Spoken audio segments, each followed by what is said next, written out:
Hi everyone, my name is Camille Stewart and I'm a cybersecurity attorney. I lead security and privacy policy for Android and Google Play, and that includes election integrity and disinformation. Today I want to talk to you about what and who are most impacted by information operations. Quite frankly, the most vulnerable among us, people and institutions, are not only targets of this phenomenon, but tools. The election space and the COVID-19 crisis are actually two great examples to illustrate this phenomenon. So not only are narratives around communities of color, veterans, and other disenfranchised groups used to incite further polarization within our national discord. So for example, in the election space, we've seen a very stark contrast between political parties, between racial groups, and between other groups that are on either side of the line. That polarization is really harmful to how we as citizens communicate, how we legislate, and how we make decisions about where our nation will go. And so malicious actors, other countries, Russia is a great example. We saw in 2016, they used African American narratives to further incite folks on the right, and then also incite folks on the left because they were upset on behalf of that group, right? So they took narratives, some of them real, some of them fake, and put them in front of folks and spread them in ways and manipulated them in ways that made this group a tool for them to essentially weaponize our racial issues in this country. That kind of polarization, that kind of discord, not only further polarizes folks, but it also starts to wear on those communities, right? When they become the subject of this discord, when they are targeted by other narratives, they start to disengage from the political system, which is another byproduct that they want, right? So not only were they a tool to further incite this discord, but they're also being targeted to get them not to go out and vote. And we've seen this with Latino communities and trying to scare them around the immigration narratives and around the census to get them not to participate in the census and not to vote.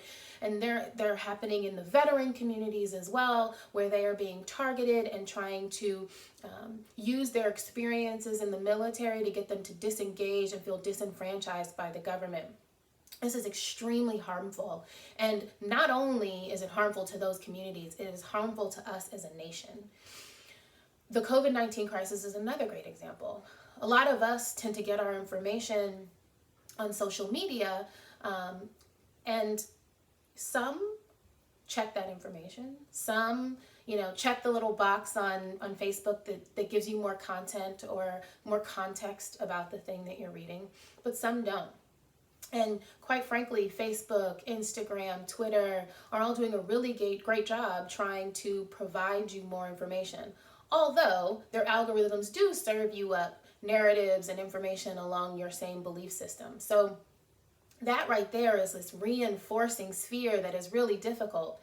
But even worse, let's take a look at immigrant communities. They don't get their information in the same ways as a lot of majority communities or communities of folks that are especially educated in the US, right? They use Facebook, they use Instagram, they go to news sources, etc. And while these communities definitely do, they also have a strong community tie to WhatsApp, because WhatsApp and apps like that, those messaging apps, are how they tie back to folks in their home country. And so there's a lot of information spreading there as well. It's a little bit harder to stop because WhatsApp is an encrypted medium.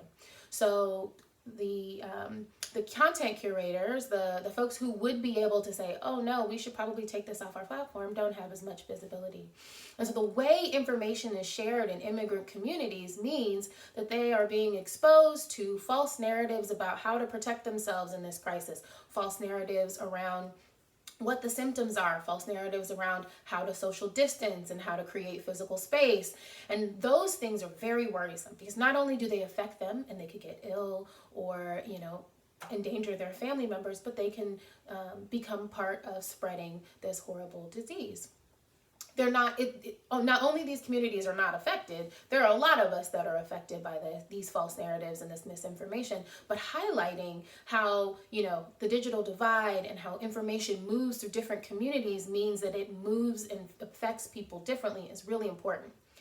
The good thing is we all have a role to play in mitigating that. No matter what community you find yourself in, no matter how you share your information, whether it's Facebook or WhatsApp or Instagram or Twitter, we all have a responsibility to think critically about the content that we consume. And so to mitigate the effects on these really important institutions like our healthcare institution and our election institution, as I used in the examples, we should be stewards of information. We should read the content before we share it.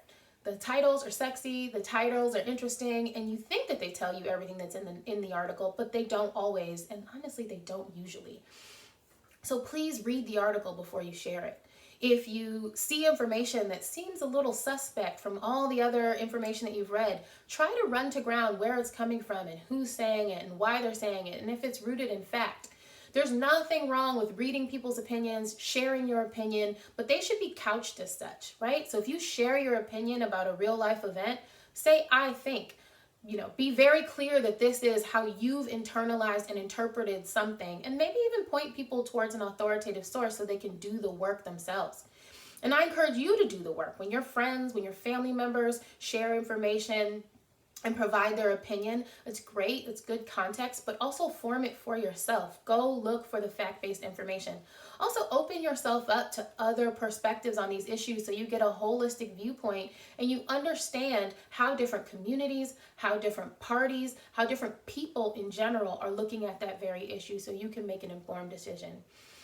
Thinking critically, seeking out information, and providing information are really important.